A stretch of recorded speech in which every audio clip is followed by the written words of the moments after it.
சங்கீதம் 91. உன்னதமானவரின் மறைவில் இருக்கிறவன் சர்வ வல்லவருடைய நிழலில் தங்குவான்.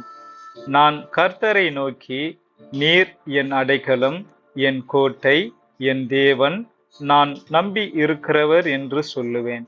அவர் உன்னை வேடனுடைய கண்ணிக்கும் பாழாக்கும் கொள்ளை நோய்க்கும் தப்புவிப்பார். அவர் தமது சிறகுகளாலே உன்னை மூடுவார். அவர் செட்டைகளின் கீழே அடைக்கலும் புகுவாய். அவருடைய சத்தியம் உனக்கு பரிசையும் கேடகமுமாம். இரவில் உண்டாகும் பயங்கரத்துக்கும் பகலில் பறக்கும் அம்புக்கும் இருளில் நடமாடும் கொள்ளை நோய்க்கும் மத்தியானத்தில் பாழாகும் சங்காரத்துக்கும் பயப்படாதிருப்பாய். உன் பக்கத்தில் 1000 பேரும் உன் வலதுபுறத்தில் 10,000 பேரும் விழுந்தாலும் அது உன்னை அணுகாது. உன் கண்களால் மாத்திரம் நீ அதை பார்த்து துன்மார்க்கருக்கு வரும் பலனை காண்பாய்.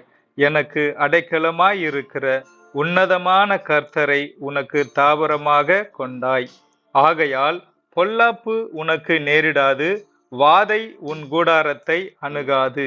உன் வழிகளெல்லாம் உன்னை காக்கும்படி உனக்காக தம்முடைய தூதர்களுக்கு கட்டளையிடுவார். உன் பாதம் கல்லில் இடராதபடிக்கு அவர்கள் உன்னை தங்கள் கைகளில் ஏந்தி கொண்டு போவார்கள்.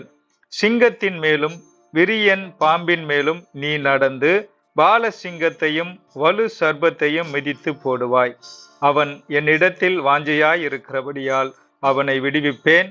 என் நாமத்தை அவன் அறிந்திருக்கிறபடியால் அவனை உயர்ந்த அடைக்கலத்திலே வைப்பேன். அவன் என்னை நோக்கி கூப்பிடுவான், நான் அவனுக்கு மறு உத்தரவு அருளிச் செய்வேன். ஆபத்தில் நானே அவனோடு இருந்து அவனை தப்புவித்து அவனை கனப்படுத்துவேன். நீடித்த நாட்களால் அவனை திருப்தியாக்கி என் இரட்சிப்பை அவனுக்கு காண்பிப்பேன். ஆமென்.